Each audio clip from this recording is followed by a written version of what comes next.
Imagine करो कि आपके घर की वायरिंग सिर्फ 220 वोल्ट झेल सकती है, लेकिन अचानक उसमें 11,000 वोल्ट का करंट दौड़ जाए, क्या होगा? सब कुछ जलकर खाक हो जाएगा। ठीक यही होता है जब आप कुंडलिनी शक्ति के साथ में खिलवाड़ करते हैं। ये कोई मजाक नहीं, ये एक बायोलॉजिकल न्यूक्लियर रिएक्टर है जिस पर आप बैठे हुए हैं, और अगर आपने इसे गलत तरीके से छेड़ा तो मोक्ष तो छोड़िए, आप अपनी सुध-बुध भी खो सकते हैं। इंटरनेट पर आधे अधूरे ज्ञान वाले यूट्यूब गुरुओं की बाढ़ है जो आपको 5 मिनट में तीसरी आंख खोलने का दावा करते हैं, लेकिन वो आपको यह नहीं बताते कि बिना तैयारी के इस ऊर्जा को जगाना बारूद के ढेर में माचिस जलाने जैसा है। समस्या ये है कि हमारा शरीर, हमारा नर्वस सिस्टम अभी सिर्फ एक छोटे से बल्ब जितनी ऊर्जा झेलने के लिए बना है, लेकिन कुंडलिनी वह साक्षात बिजली है। जब यह सोई हुई शक्ति जबरदस्ती जगाई जाती है तो बिना शरीर को शुद्ध किए, बिना गुरु के, तो यह सुषुम्ना नाड़ी में ऊपर जाने के बजाय इधर उधर फैल जाती है। नतीजा मेडिकल साइंस इसे कुंडलिनी सिंड्रोम कहता है। शरीर के अंदर ऐसी जलन जैसे किसी ने तेजाब डाल दिया हो, अनियंत्रित झटके और यहाँ तक कि परमानेंट मानसिक असंतुलन। आप सुपर ह्यूमन बनने चले थे, लेकिन एक नॉर्मल इंसान बनकर रहना भी मुश्किल हो जाता है। शास्त्र में इसे मोक्ष की माता कहा गया है, लेकिन अधूरी जानकारी के साथ में यह विनाश की काली भी बन सकती है। सवाल यह है कि अगर यह इतनी ही खतरनाक है तो प्राचीन ऋषियों ने इसे जीवन का परम लक्ष्य क्यों बताया है? और सोचिए, क्या यह ज्ञान सिर्फ भारत तक सीमित था या पूरी दुनिया इसके डर और ताकत को जानती थी? हमें लगता है कि कुंडलिनी सिर्फ भारत की खोज है, लेकिन जरा दुनिया के नक्शे पर नजर डालिए। यह एक ऐसा सच था जिसे प्राचीन दुनिया के हर महान सभ्यता जानती थी, बस नाम अलग थे। प्राचीन मिस्र को देखिए, फेराओं के मुकुट पर आपने वो कोबरा देखा है, उसे यूरियस कहते हैं। ये कोई फैशन नहीं था, ये प्रतीक था उस राजा का जिसकी ऊर्जा रीढ़ की हड्डी से चढ़कर तीसरी आंख तक पहुंच चुकी है।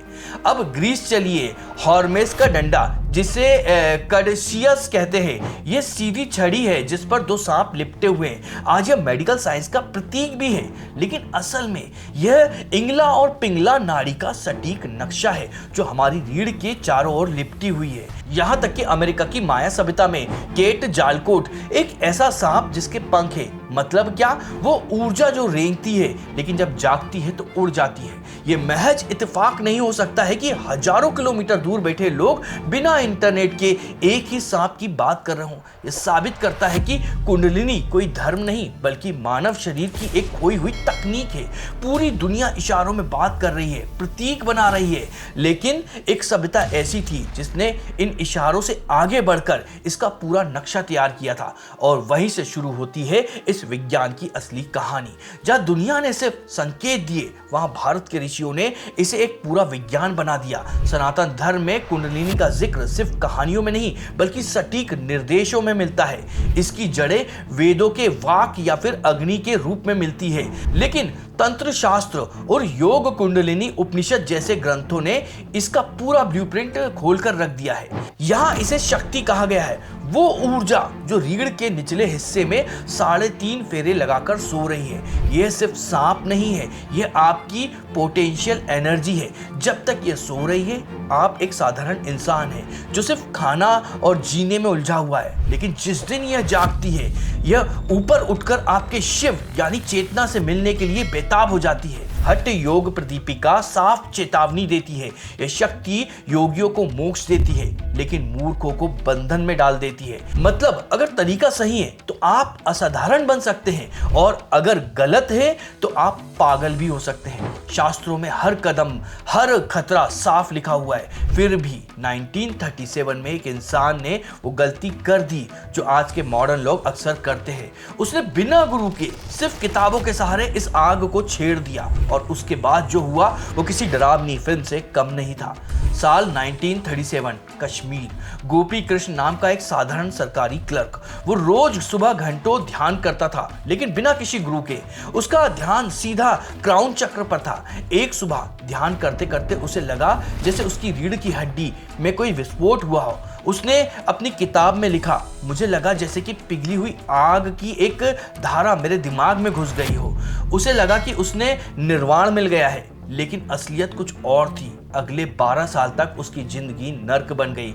उसे भूख नहीं लगती थी, नींद न आना बंद हो गई थी। उसे हर वक्त ऐसा महसूस होता था जैसे कि उसका शरीर अंदर से जल रहा हो। वह अपने परिवार को पहचानता तो था, लेकिन उनसे भावनात्मक रूप से कट चुका था। उसे लगा कि वो पागल हो रहा है। उसने गलती क्या की थी? उसने जबरदस्ती ऊर्जा को ऊपर खींचा, जिससे वो सुषुम्न में जाने के बजाय पिंगला में यानी सूर्य नाड़ी में घुस गई। नतीजा, उसका पूरा नर्वस सिस्टम हाई वोल्टेज से जलने लगा। साधु इसे चमत्कार कह सकते हैं और डॉक्टर इसे साइकोसिस या फिर पागलपन। लेकिन मॉडर्न साइंस के पास में अब एक ऐसा जवाब है जो गोपी कृष्ण के इस दर्दनाक अनुभव को पूरी तरह से तर्क के साथ समझा सकता है। क्या साइंस इस जादू को डिकोड कर पाया है? साइंस अब इस रहस्य से पर्दा उठा रहा है जिसे ऋषि सांप कहते थे। बायोमेडिकल इंजीनियर इत्जाक बेंटोव ने उसे माइक्रो मोशन कहा है। हमारे शरीर में एक वेगस नर्व होती है जो दिमाग से लेकर पेट तक फैली होती है। जब आप गहरी साधना करते हैं तो आपकी सांस और दिल की धड़कन एक खास लय में आ जाती है। ये लय आपके शरीर के सेरेब्रोस्पाइनल फ्लूइड को एक पंप की तरह ऊपर दिमाग की तरफ धकेलती है। प्राचीन योगियों ने इसे अमृत कहा था जो सिर से टपकता है। साइंस कहता है कि यह फ्लूइड जब ब्रेन के वेंट्रिकल से टकराता है तो एक कंपन पैदा करती है। यही वो गुंजन या नाद है जो योगियों को सुनाई देती है। यह कोई वहम नहीं है, बल्कि आपके ऑडिटरी कॉर्टेक्स में हो रही फिजिकल हलचल होती है। आपके शरीर के वो 7 चक्र क्या हैं? एनाटॉमी में ठीक उन्हीं जगहों पर मेजर नर्व फ्लेक्स यानी नसों के गुच्छे पाए गए हैं। मतलब हमारे पूर्वज हवा में तीर नहीं चला रहे थे, उन्होंने बिना चीर फाड़ के इंसान के नर्व सिस्टम का सबसे सटीक नक्शा बना दिया था। साइंस ने हार्डवेयर को तो समझ लिया, धर्म ने सॉफ्टवेयर को बता दिया, लेकिन इन दोनों को मिलाने पर एक ऐसा सच सामने आता है जो आपकी पूरी सोच को बदल सकता है। अब तक आपने जो भी सुना वो विज्ञान और प्राचीन ज्ञान का अद्भुत मेल है। विज्ञान ने हमें शरीर की संरचना दिखाई और शास्त्रों ने हमें उस ऊर्जा के बारे में बताया। जब तक आप अपने शरीर और मन को तैयार नहीं करते हैं तब तक इस शक्ति को जगाने का प्रयास करना वैसा ही है जैसे कि कच्चे पात्र में उबलता हुआ जल डालना। पात्र टूट जाएगा। सत्य यह है कि कुंडलिनी कोई चमत्कार नहीं बल्कि मनुष्य की सर्वोच्च क्षमता का नाम है। संभव है कि आज का विज्ञान इन अनुभवों को पूरी तरह से न माने, क्योंकि विज्ञान अभी अपूर्ण है, मतलब कंप्लीट नहीं हुआ है और निरंतर विकसित हो रहा है। भविष्य में जब मस्तिष्क विज्ञान और अधिक गहरा हो जाएगा तब वह भी उन्हीं तथ्यों को प्रमाणित करेगा जो हमारे पूर्वजों ने सहस्त्रों वर्ष से अनुभव किए हैं। मैंने अब तक जो भी जानकारी दी है वह आपके ज्ञान को थोड़ा सा बढ़ाने के लिए थी। यदि आप अपनी चेतना और मस्तिष्क के रहस्य को और अधिक गहराई से समझना चाहते हैं तो किसी गुरु या एक्सपर्ट से कांटेक्ट जरूर कीजिएगा। बिना उनके आप इसकी साधना बिल्कुल मत करिएगा। मैंने अभी जो भी समाधान या जानकारी बताई है उसे भी तर्क की कसौटी पर परखा जा सकता है, लेकिन आगे का मार्ग आपके ज्ञान को असल में शक्तिशाली बनाएगा और लगभग सभी भ्रमों को दूर कर देगा। अंत में एक प्रश्न आपके लिए, क्या कुंडलिनी केवल जैविक प्रक्रिया है या उस अनंत शक्ति का अंश है जिसे विज्ञान अभी तक समझ नहीं पाया है? क्या आप इस कठिन परंतु दिव्य मार्ग पर चलने का साहस करेंगे या केवल किनारे से ही लहर को देखना पसंद करेंगे? अपने विचार हमें कमेंट में जरूर बताइएगा और ये वीडियो पसंद आया तो इस वीडियो को लाइक करिएगा, अपने साथियों के साथ में शेयर भी करिएगा और अगर आप इसी तरह के वीडियो देखना चाहते हैं तो उसके लिए हमारे चैनल को सब्सक्राइब जरूर करिएगा। और ध्यान रखिएगा, बिना गुरु के कुंडलिनी की साधना करना बिल्कुल नुकसानदायक हो सकता है। तो चलिए मिलते हैं अगले किसी वीडियो में।